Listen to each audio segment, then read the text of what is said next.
اعوذ باللہ من الشیطان الرجیم بسم اللہ الرحمن الرحیم الحمد للہ الملک الحق المبین خالق السماوات والارضین والصلاة والسلام علی صاحب الدعوة النبویہ والعصمة الفاطمیہ والصولة الحیدریہ والحلم الحسنیہ والشجاعة الحسینیہ والعبادة السجادیہ والمعاصر الباقریہ والآثار الجعفریہ والعلوم الکاظمیہ والحجج الغزویہ والجود التقویہ والنقابۃ النقویہ والحیبۃ العسکری والغیبۃ الالہ القائم بامر اللہ. بلندتر سلامات پڑھیے گا.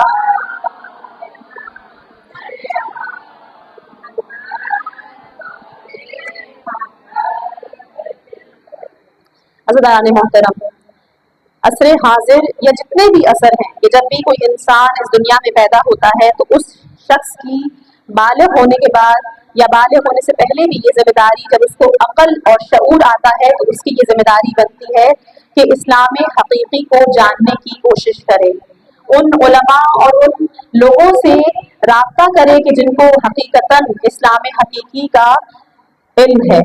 اسی طرح جو اسلام ہے، جیسے کہ ہم جب بچوں کو پڑھاتے ہیں کہ دین کیا ہے تو ہم کہتے ہیں دین ایک درخت کی مانند ہے کہ درخت کی جیسے جڑیں ہوتی ہیں، پھر وہ درخت نشو نما کرتا ہے اور شاخیں نکلتی ہیں، پھر اس کے پھل پیدا ہونا شروع ہوتے ہیں. تو اسی طرح دین بھی ایک درخت کی مانند ہے کہ جس کی جو جڑیں ہیں وہ اصول دین ہیں، اور جب اصول دین آپ کے عقائد پختہ ہوں گے، آپ کی جڑیں مضبوط ہوگی، تو آپ کے دین سے جو تناور درخت نکلے گا وہ آپ کی شاخیں، آپ کا فروع دین ہوگا، یعنی نماز، روزہ، حج، زکوٰۃ جو آپ کے اعمال ہیں. اور اس کے بعد جب اس میں وہ پھل لگتا ہے وہ آپ کا اخلاق ہوتا ہے، وہ آپ کے رویے، وہ آپ کی جتنی بھی اخلاقی اقداریں ہیں وہ پھلوں کی طرح سے اس دین اسلام میں لگتی ہیں. تو ہمیں ہمارے عقائد کو کہ جو ہماری روٹس ہیں، جو ہماری جڑیں ہیں، ان کو مضبوط کرنا بہت ضروری ہے. اس دفعہ میرا جو موضوع ہے وہ ہمارے عقائد اسلامی ہے کہ جو میں بہت کوشش کروں گی کہ واضح اور آسان الفاظ میں بیان کروں. سب سے پہلے آپ سب جانتے ہیں کہ اصول دین 5 ہیں: توحید، عدل، نبوت، امامت اور قیامت، جس میں کہ 3 ایسے اصول ہیں کہ جو ہر مسلمان کے لیے جس پر ایمان لانا ضروری ہے، وہ ہے توحید، نبوت اور قیامت. کیونکہ اہل تشیع حضرات سے ہمارا تعلق ہے، ہم ایسے مسلک سے ہیں کہ وہاں پر عدل بھی اور امامت بھی اس کے اندر رائج ہے. لیکن اگر کوئی ایسی شخصیت ہے کہ جو اللہ کو بھی مانتی ہے، جو نبوت کو بھی مانتی ہے، قیامت کو بھی مانتی ہے، وہ ہمارے لیے مسلمان کہلائیں گے. لیکن اگر کوئی ایسا شخص ہے کہ جو اللہ کو تو مان رہا ہے لیکن نبی کو تسلیم نہیں کر رہا، تو وہ شخص ہمارے لیے کافر کے زمرے میں آ جاتا ہے. تو آج ہم انشاءاللہ کی توحید کے حوالے سے بات کریں گے کہ ہمارا عقیدہ ہے کہ خدا تمام عالمین کا پروردگار ہے. تمام عالمین یعنی وہ جگہیں بھی کہ جو ہم نے دیکھی نہیں ہیں، اس پوری کائنات سے بالا پتہ نہیں کتنی کائنات ہے کہ جو ہم نہیں جانتے، یونیورس بہت پھیلا ہوا ہے. اسی طرح ہمارا عقیدہ ہے کہ جب ہم اس دنیا کے اسرار و رموز پہ غور و فکر کرتے ہیں تو ہمارا اپنے اللہ سے رابطہ بہت نزدیکی ہو جاتا ہے. خدا کی آگاہی میں ہمارے اضافہ ہوتا ہے اور ہم عشق الہی میں اور رچ بس جاتے ہیں. ہم خدا سے عشق کرنے لگتے ہیں اگر ہم غور و فکر کرتے ہیں. ہر لحظہ ہم اپنے رب سے نزدیک ہوتے جاتے ہیں. اسی طرح ہمارا عقیدہ ہے کہ خدا بند متعال ہر عیب سے منزہ ہے. یہ وہ چیدہ چیزیں ہیں، کیونکہ توحید ایک ایسا موضوع ہے کہ جس پر اگر میں اشرے کے اشرے پڑھوں تو بھی کم ہے. شیخ صدوق کی ایک کتاب ہے توحید کے نام سے، جو کہ 500-600 صفحات پر مشتمل ہے. بہت جید عالم دین ہے، تو پھر بھی بہت واضح انداز میں آپ لوگوں کو بیان کرنے کی کوشش کر رہی ہوں. وہ خدا کے جو تمام کمالات سے آراستہ ہے، وہ خدا کے جو پیدا کرنے والا ہے، جو ایجاد کرنے والا ہے، جو خدا کے جو صورتیں بنانے والا ہے، جس کے بہترین نام ہے، اور دنیا کا ذرہ ذرہ میرے اللہ کی تسبیح کر رہا ہے.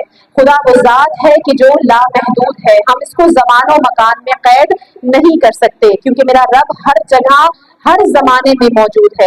اسی طرح ہم خدا کو ان آنکھوں سے جو ہمارے ظاہری آنکھیں ہیں ان سے نہیں دیکھ سکتے، کیونکہ مخلوق کی صفت ہوتی ہے آنکھوں سے نظر آنا. اور جو بھی یہ عقیدہ رکھتا ہے کہ ہم خدا کو دیکھیں گے وہ شرک کا عقیدہ رکھتا ہے. البتہ چند جگہوں میں قرآن اور احادیث میں اس حوالے سے ذکر ہوا ہے کہ جس سے مراد آپ کے دل کی اور باطن کی آنکھیں ہیں۔ بہت مشہور ایک واقعہ ہے مولا علی علیہ السلام کا کہ کسی نے مولا علی علیہ السلام سے یہ دریافت کیا کہ اے امیر المومنین، کیا آپ نے خداوند عالم کو دیکھا ہے؟ تو مولا علی کیا فرماتے ہیں کہ میں ایسے کی عبادت کر ہی نہیں سکتا کہ جس کو میں نے دیکھا نہ ہو۔ اب آگے اس کے بارے میں کیا بتاتے ہیں؟ مولا کہہ رہے ہیں کہ آنکھیں، یہ آپ کی ظاہری آنکھیں ہرگز اس کو نہیں دیکھ سکتی، ہاں یہ جو دل کی آنکھیں ہیں ایمان کی قوت سے اس کو دیکھ سکتی ہیں۔ یعنی جیسے ہماری ظاہری آنکھیں ہیں، ہمارے ظاہری کان موجود ہیں، اسی طرح ہماری روح کے بھی کان، آنکھ سب کچھ موجود ہے، لیکن ہمیں ادراک نہیں ہے۔ اگر آپ چاہتے ہیں کہ ہم ان کو استعمال کریں تو اپنی ایمان کی قوتوں کو بڑھا دیں۔ امیر المومنین ہمیں یہ فرما رہے ہیں کہ اپنے ایمان کی طاقت سے ہم ان آنکھوں سے اپنے رب کو دیکھ سکتے ہیں۔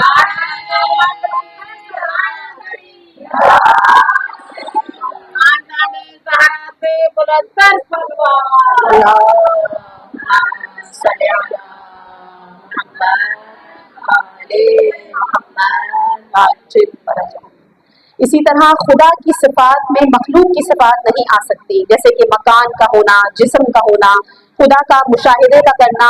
یہ وہی لوگ کرتے ہیں کہ جن کو خدا سے معرفت کم ہوتی ہے، وہ شرک میں پڑنے کے اسباب ہیں۔ اسی طرح توحید اصل ہے، عقائد کی جو اصل چیز ہے وہ ہماری توحید ہے۔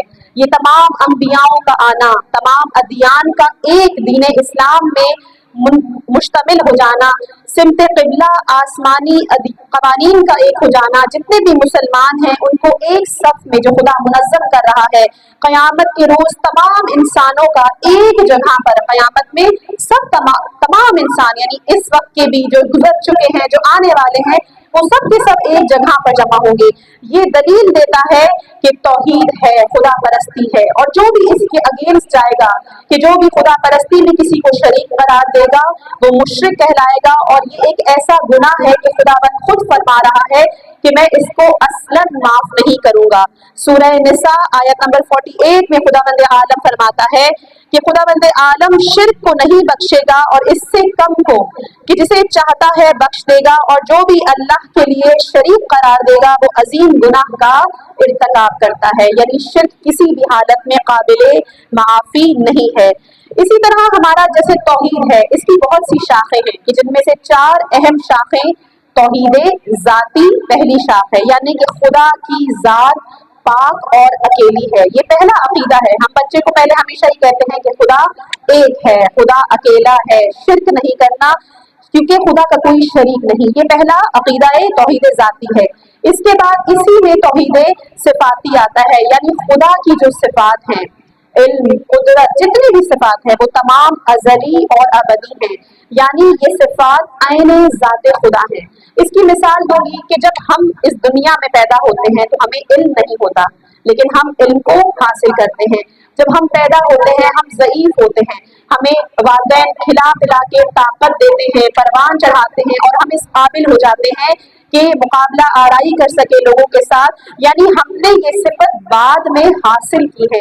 لیکن خدا وہ ذات نہیں کہ جس کی صفات اس سے جدا ہو، بلکہ جب سے خدا ہے خدا کی صفات بھی تب سے موجود ہے، یعنی خدا کی ذات اس کے عین ذات کہلاتی ہے۔ اس کے علاوہ توحید افعالی یعنی ہر حرکت کے جو اس دنیا میں ہو رہی ہے، ایک پتے کا زمین پر گرنا بھی ارادہ خدا بندی سے ہے۔ لیکن یہاں پر عزیزوں یہ ہمیں پتہ ہونا چاہیے کہ اگر یہ ارادہ خدا بندی ہے تو خدا نے ہم انسانوں کو ارادہ اور خود مختار بنایا ہے۔ ایسا نہیں ہے کہ اگر آپ اس مجلس میں آئی ہیں تو خدا نے آپ کو یہ اختیار دیا تھا کہ آپ اس وقت گھر بیٹھے یا آپ مجلس میں آئیں۔ اس کے بارے میں قرآن میں سورہ انسان آیت نمبر 3 میں خدا فرماتا ہے کہ ہم نے انسان کو ہدایت دی، چاہے وہ شکر گزار بنے یا وہ انکار کرے اور طغیان کرے۔ یعنی صاف صراحت سے بیان ہے اس آیت میں کہ ہم خود مختار ہیں، اب آپ کی مرضی ہے کہ آپ نیک راہ کو چنیں یا غلط راہ کو چنیں۔ عموماً اکثر لوگ کہتے ہیں یہ موبائل ہر بچے کے ہاتھ میں آج کل، یہ موبائل بری چیز نہیں ہے، آپ کا استعمال ہے، آپ کو اختیار اللہ نے دیا ہے کہ آپ اس کو اٹھا کے